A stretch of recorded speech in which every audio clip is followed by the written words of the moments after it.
శ్రీ మహాగణాధిపతయే నమః, శ్రీమాత్రే నమః. మాచిరాజు భక్తి ప్రేక్షకులందరికీ నమస్కారం. ఈనాటి దినఫలం కార్యక్రమంలో ముందుగా నేటి పంచాంగ వివరాలు పరిశీలిద్దాం.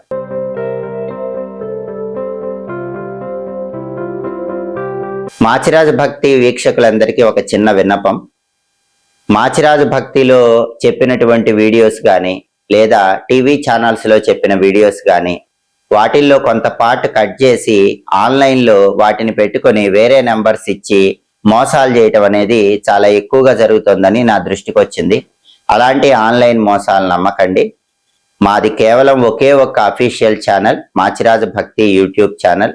మాకు ఒకే ఒక్క అఫీషియల్ నెంబర్ ఉంది, 9399990660. నా శిష్యులమని ప్రచారం చేసుకుంటూ ఎవరైనా మిమ్మల్ని మోసం చేసినా మోసపోకండి. ఆన్లైన్ మోసాలు అరికట్టండి. డబ్బులు మోసపోకుండా జాగ్రత్త పడండి. జూలై 6 సోమవారం దినఫలాన్ని పరిశీలిస్తే షష్ఠి తిథి మధ్యాహ్నం 1:43 వరకు ఉంది. ఆ తర్వాత సప్తమి తిథి వచ్చింది. అలాగే పూర్వభద్ర నక్షత్రం సాయంకాలం 4:03 వరకు ఉంది. ఆ తర్వాత ఉత్తరాభద్ర నక్షత్రం వచ్చింది. సోమవారం పూర్వభద్ర నక్షత్రంతో కలిసి వస్తే ముసల యోగం ఉంటుంది. ఈ ముసల యోగం దుఃఖాలను కలిగింపజేస్తుంది. కాబట్టి 12 రాశుల వాళ్ళు ముఖ్యమైన పని మీద బయటికి వెళ్ళా, ముఖ్యమైన ప్రయాణాలు చేసినా సాయంకాలం 4:03 లోపు పనుల్లో గాని ప్రయాణాల్లో గాని దుఃఖాలు ఎదుర్కొనే అవకాశం ఉంది.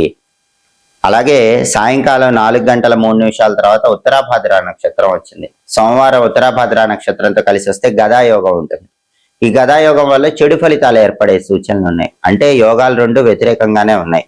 ముసల యోగం, గదాయోగం రెండు కూడా దుఃఖాలను, చెడు ఫలితాలను కలిగింపజేస్తున్నాయి. కాబట్టి ఈ రెండు యోగాల వల్ల వచ్చే వ్యతిరేక ఫలితాలు రాకుండా ఉండాలంటే పని మీద బయటికి వెళ్ళేటప్పుడు 12 రాసుల వాళ్ళు గడప దాటి వెళ్లే ముందు ఒక కుండలో లేదా మూకుళ్ళో నీళ్లు పోసి గుమ్మం బయట పెట్టి దాన్ని దాటి వెళ్ళండి.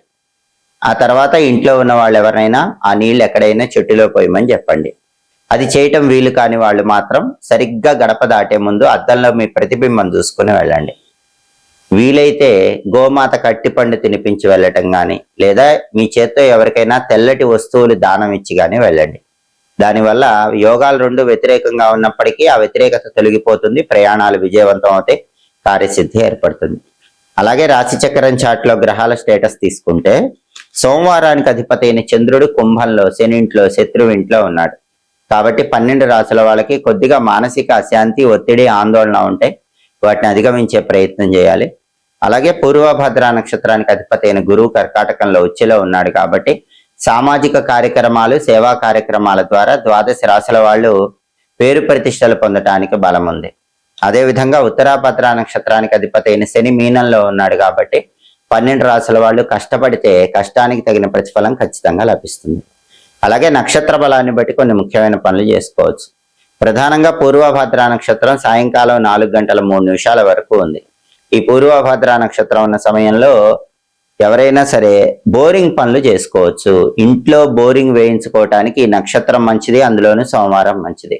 ఖచ్చితంగా ఈరోజు బోరింగ్ వేయించుకుంటే నీళ్లు బాగా పడతాయి. అలాగే తోటలు, ఉద్యానవనాలు ఇలాంటివి పెంచుకోవటానికి కూడా పూర్వభద్ర మంచిది. గ్రహదోషాలు ఉన్న వాళ్ళు ఆ గ్రహదోషాలు పోగొట్టుకోవటానికి ఇచ్చే దానాలకు ఈ నక్షత్రం మంచిది. మంత్ర విద్యలు గురువుల దగ్గర నేర్చుకోవటానికి అనుకూలం. గ్యాంబ్లింగ్ లో పెట్టుబడులు పెట్టడానికి చాలా మంచిది. Online trading, share market, speculation వీటిల్లో మనీ ట్రాన్సాక్షన్స్ చేయడానికి పూర్వభద్ర చాలా మంచి నక్షత్రం. మీకు మంచి లాభాలు ధనపరంగా కలిసి వస్తాయి. అలాగే కోర్టు వ్యవహారాలకు కూడా ఈ నక్షత్రం మంచిది. ఒక్కొక్కసారి ఎదుటి వాళ్లకు మాయమాటలు చెప్పి వాళ్ళని నమ్మించాల్సి వస్తుంది. అలా ఎదుటి వాళ్ళకు మాయమాటలు చెప్పడానికి పూర్వభద్ర మంచి నక్షత్రం. ఒక్కోసారి మోసం చేసైనా సరే ఎదుటి వాళ్ళ మీద విజయం సాధించాల్సిన పరిస్థితులు ఏర్పడుతూ ఉంటాయి. మోసం చేసైనా ఎదుటి వాళ్ళ మీద విజయం సాధించడానికి చేసే ప్రయత్నాలకు పూర్వభద్ర అనుకూలిస్తుంది. కాబట్టి సాయంకాలం 4:03 వరకు పూర్వభద్ర ఉంది కాబట్టి ఈ పనులు ఏవైనా చేసుకోవచ్చు. సాయంకాలం 4:03 తర్వాత ఉత్తరాభద్ర వచ్చింది. ఉత్తరాభద్ర బలాన్ని బట్టి కొన్ని పనులు చేసుకోవచ్చు. ఉత్తరాభద్ర నక్షత్ర బలాన్ని బట్టి తీర్థయాత్రలు ప్రారంభించుకోవచ్చు. సర్జరీలు చేయటానికి, చేయించుకోవటానికి ఉత్తరాభద్ర మంచి నక్షత్రం. అలాగే కొత్తగా వాహనాలు కొనుగోలు చేయటానికి, కొత్తగా కొన్న వాహనాలు అంటే బండి కానీ, కారు కానీ ఇలాంటివి మొదటిసారి ఉపయోగించడానికి కూడా ఉత్తరాభద్ర నక్షత్రం అనుకూలిస్తుంది.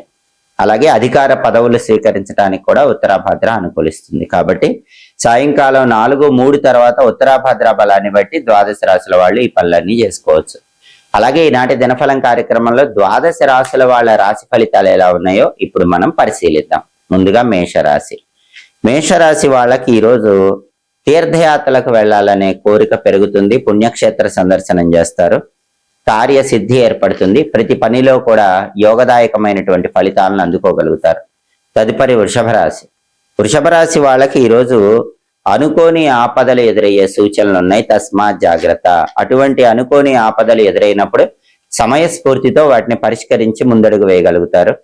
మానసికంగా కొన్ని ఆందోళనకర పరిస్థితులు ఎదురైనప్పటికీ అంతిమంగా వాటి నుంచి బయటపడగలుగుతారు. రుణాల విషయంలో ప్రత్యేకమైన శ్రద్ధలు జాగ్రత్తలు తీసుకోవడం అవసరం. తదుపరి మిథున రాశి. మిథున రాశి వాళ్ళకి ఈరోజు చెడ్డ వాళ్లతో గొడవలు అయ్యే అవకాశం ఉంది. దుర్మార్గులతో లేనిపోని కలహాలు ఏర్పడే అవకాశం ఉంది. దుష్టులకు దూరంగా ఉండండి. అప్పుడు అలాంటి కలహాల వల్ల ఇబ్బంది ఉండదు. అలాగే మిథున రాశి వాళ్ళకి ఈరోజు ధన నష్టం కలిగే సూచనలు ఉన్నాయి కాబట్టి ధనాన్ని ఖర్చు పెట్టే విషయంలో కొంచెం జాగ్రత్తగా ఆలోచించి ఖర్చు చేసుకోవటం మంచిది. తదుపరి కర్కాటక రాశి. కర్కాటక రాశి వాళ్ళకి ఈరోజు వ్యాపారంలో మంచి లాభాలు వచ్చే అవకాశం ఉంది. ఏ వ్యాపారం చేస్తున్నా సరే కర్కాటక రాశి వాళ్ళు వ్యాపారంలో మంచి లాభాలు పొందగలుగుతారు. పుణ్య కార్యక్రమాలు చేయటం ద్వారా మంచి ఫలితాలు పొందగలుగుతారు. తదుపరి సింహరాశి. సింహరాశి వాళ్ళకి ఈరోజు వృత్తి వ్యాపారాల్లో విశేషమైన ధనలాభాలు కలిగే సూచనలు ఉన్నాయి. ఉద్యోగమైన వ్యాపారమైన ధనపరంగా మంచి ప్రయోజనాలు పొందగలుగుతారు. తదుపరి కన్యారాశి. కన్యారాశి వాళ్ళకి ఈరోజు శుభ కార్యక్రమాలు నిర్వహించడానికి చేసే ప్రయత్నాలు అనుకూలిస్తాయి. శుభ కార్యక్రమ నిమిత్తమై ధనం కోసం ప్రయత్నిస్తే ధనం కూడా లభించే అవకాశం ఉంది. అలాగే వ్యాపార పరంగా రావలసినటువంటి డబ్బులు వచ్చే అవకాశం ఎక్కువగా కన్యారాశి వాళ్ళకు ఉంది. అంటే వ్యాపారంలో మీకు రుణాలు తీసుకొని ఇవ్వాల్సిన వాళ్ళు ఉంటే కన్యారాశి వాళ్ళకి అవన్నీ ఈరోజు మీకు తిరిగి ఇవ్వటానికి, మీకు రావలసిన ధనం రావటానికి కన్యారాశి వాళ్ళకి అవకాశాలు బలంగా ఉన్నాయి. కాబట్టి మీరు ప్రయత్నం చేసుకోవచ్చు. తదుపరి తులారాశి. తులారాశి వాళ్ళకి ఈరోజు మనోవిచారం ఉంటుంది. దాన్ని అధిగమించాలి. మనసు ప్రశాంతంగా ఉంచుకోవాలి. కుటుంబంలో కలతలు ఏర్పడే సూచనలు ఉన్నాయి కాబట్టి కుటుంబ సభ్యులతో జాగ్రత్తగా మాట్లాడాలి. అలాగే ధన వ్యయం కనిపిస్తుంది కాబట్టి తులారాశి వాళ్ళు ధనాన్ని ఖర్చు పెట్టేటప్పుడు జాగ్రత్తగా ఆలోచించి ఖర్చు చేయాలి. తదుపరి వృశ్చిక రాశి. వృశ్చిక రాశి వాళ్ళకి ఈరోజు శుభ కార్యక్రమాలు నిర్వహించడానికి చేసే ప్రయత్నాలు అనుకూలిస్తాయి. శుభ కార్యక్రమ నిమిత్తమై ధనం కోసం ప్రయత్నిస్తే ధనం కూడా లభించే అవకాశాలు ఉన్నాయి. అలాగే వ్యాపార పరంగా రావలసిన ధనం చేకూరే సూచనలు కూడా వృశ్చిక రాశి వాళ్ళకి చాలా ఎక్కువగా ఉన్నాయి. తదుపరి ధనుస్సు రాశి. ధనుస్సు రాశి వాళ్ళకి ఈరోజు స్థాన చలనం కనిపిస్తోంది. అంటే దూర ప్రాంతాలకు ప్రయాణాలు చేసే అవకాశం చాలా ఎక్కువగా ఉంది. స్థాన చలనం వల్ల మంచి ప్రయోజనాలు పొందగలుగుతారు. అలాగే కుటుంబంలో కొన్ని సమస్యలు వచ్చే సూచనలు ఉన్నాయి. అటువంటప్పుడు మీ తెలివితేటలతో ధనుస్సు రాశి వాళ్ళు వాటిని పరిష్కరించుకోగలుగుతారు. అంతేకాకుండా ఈరోజు అప్పుల వల్ల కొన్ని చికాకులు ఎదురైనప్పటికీ తెలివితేటలతో సమయస్ఫూర్తితో వాటి నుంచి బయటపడగలుగుతారు. తదుపరి మకర రాశి. మకర రాశి వాళ్ళకి ఈరోజు ప్రతి పనిలో ఉత్సాహం ఉంటుంది. ఉద్యోగ పరంగా మంచి అభివృద్ధి ఏర్పడుతుంది. అలాగే రుణాలు తీర్చడానికి చేసే ప్రయత్నాలు కూడా మకర రాశి వాళ్ళకి అద్భుతంగా అనుకూలిస్తాయి. అంటే ఏదో ఒక విధంగా ధనం కలిసి వచ్చి అప్పుల బాధల నుంచి బయటపడగలుగుతారు. తదుపరి కుంభరాశి. కుంభరాశి వాళ్ళకి ఈరోజు అనుకోని ప్రమాదాలు ఏర్పడే సూచనలు ఉన్నాయి కాబట్టి ప్రయాణాల్లో కొంచెం అప్రమత్తంగా వ్యవహరించాలి. అలాగే మిత్రద్రోహం వల్ల బాధలు పడే అవకాశం ఉంది. కాబట్టి కుంభరాశి వాళ్ళు సాధ్యమైనంత వరకు వెన్నుపోటు పొడిచే స్నేహితుల విషయంలో ఈరోజు చాలా జాగ్రత్తగా ఉండటం అవసరం. తదుపరి మీనరాశి.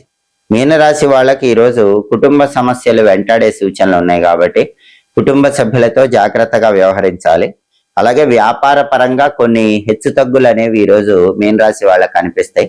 వ్యాపారంలో కొద్దిగా తగ్గుముఖం అనేది ఏర్పడినా కూడా మీ తెలివితేటలతో సమయస్ఫూర్తితో దాన్ని అధిగమించే ప్రయత్నం చేయాలి.